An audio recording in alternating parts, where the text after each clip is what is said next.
Greetings, African people.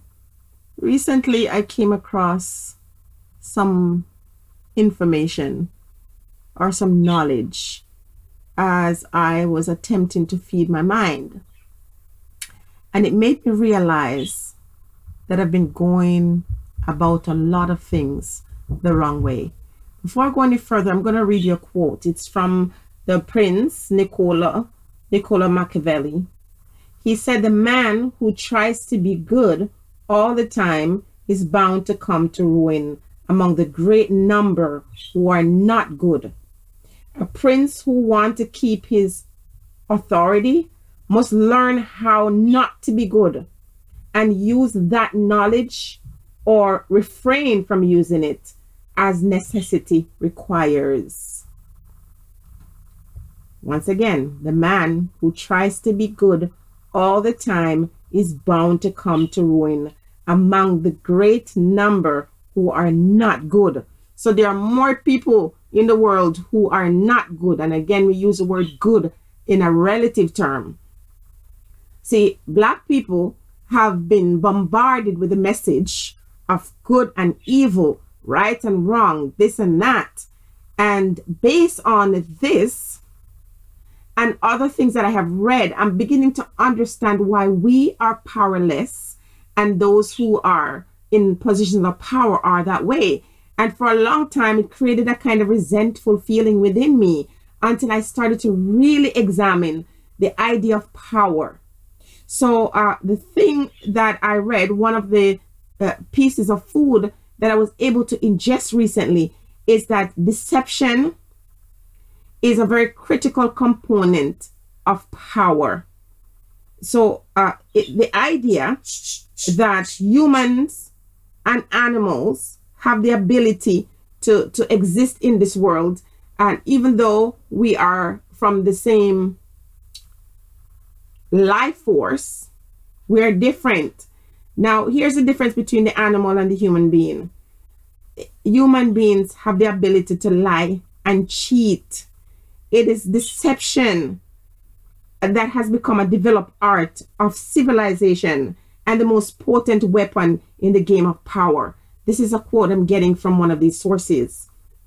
Therefore, we have to understand that in order for us to obtain power, we have to first get rid of the idea of this good and bad, this right and wrong, because people who are very powerful have no conception of these things except when it's convenient for them to use either one, the idea of goodness or badness.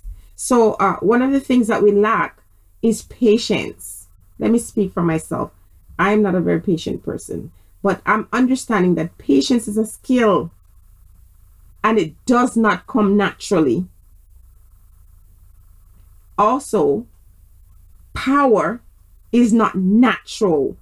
Therefore, individuals who have gained power have done so through fierce movements, a putting away of the conscience, if we will.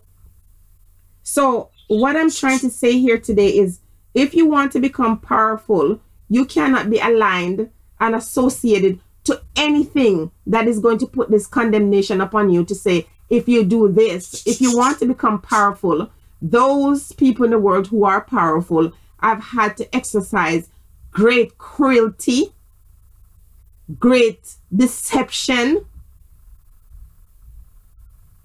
Understand that these individuals will do and must do what they must do to maintain power. Power itself is not natural. The idea of power is that somebody or somebody's is going to dominate over someone or someone's. Do you get that? Now, if we as Black people or people of color or whatever, people in the world in general, understand this concept and get away from this moral high horse and this judgment of other persons, including ourselves, then we will understand that you must not judge your opponent by their intention. So let's, for example, you have a basketball team, the playoff season is going on now. And if one team, let's say New York Knicks for the sake of that, want to beat Chicago Bulls, when the two teams meet on that playground, these individuals who have lost doesn't walk away feeling that they're going to throw a temper tantrum and say that the team that won did wrong. They should have used their conscience and lost the game so you can win. It doesn't work that way. If you want power, you have to take power. You have to be prepared to do whatever is necessary to gain that power. The two basketball teams want to win, and the teams both wish to be dominant. They both want to become champions. Should they foil their own game for the other team? Will you then judge them, those who won, and say they were unfair to let you win, to let you not win? Should they act out of goodness and give up their crown? Should they then use moral judgment to say, I am not going to win this game because I want somebody else to feel better? It does not work that way. And I think this is the biggest mistake that Black people have made. We have been saying to individuals who have power to say, release us and give us that power. Every dynasty, when you think about China, every kingdom, when you think about Europe, that have ever risen or ever are fallen, have done so through individuals' own collective effort to take power.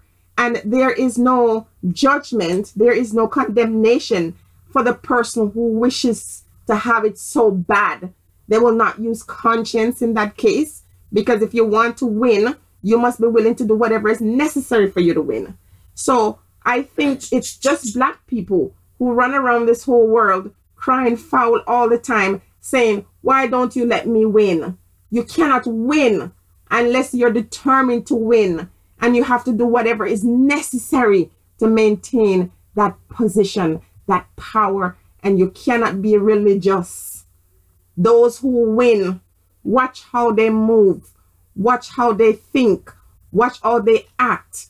Whether you think it is right or wrong, that is a whole nother story. But I'm just saying, those who are winners, they do what is necessary for them to win. It's a game. And those who are winning, you just have to watch the rule of the game. You have to take note, because nothing they do is personal. It's not because they don't like you why they're doing what is necessary for them to win. They're wanting to win because they want to have the power that secures their position. So everybody who's a winner has a strategy that they observe. They have become a master, and the only way they could have become masters is to develop skills. So what you have to do is look at what you're doing or look at what you're not doing. And it's not based on high morality.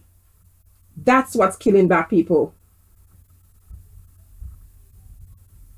What is it that you're doing that hinders you from becoming powerful? Or what is it that you're not doing? The important thing is be cautious of what you choose to get yourself dragged in.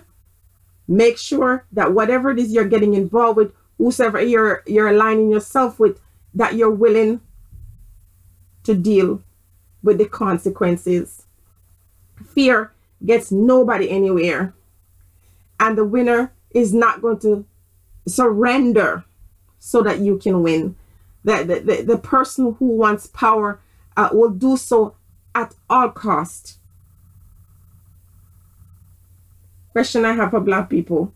If I had to use Nietzsche's words when he says, the value of a thing sometimes lies not in what is attained with it, but it's what one pays for it, what it cost us.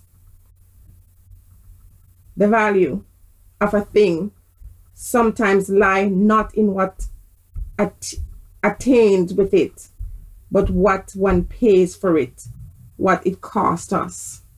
So individuals who have gone around the world and have done what is necessary for them to get the power, put hold, and human beings on a whole, it has nothing to do with one race. People always find ways how to deceive, how to cheat, how to, use aggression on those who they perceive to be weaker than themselves to get what they want.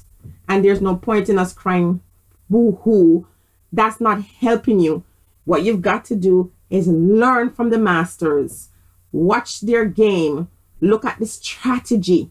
And if you decide that you don't want power, then you're going to continue to be powerless. And if it's okay because of your self-righteousness and your dedication to religion or to faith or whatever it is that you believe in, then don't complain. Be blessed, African people. Think on these things.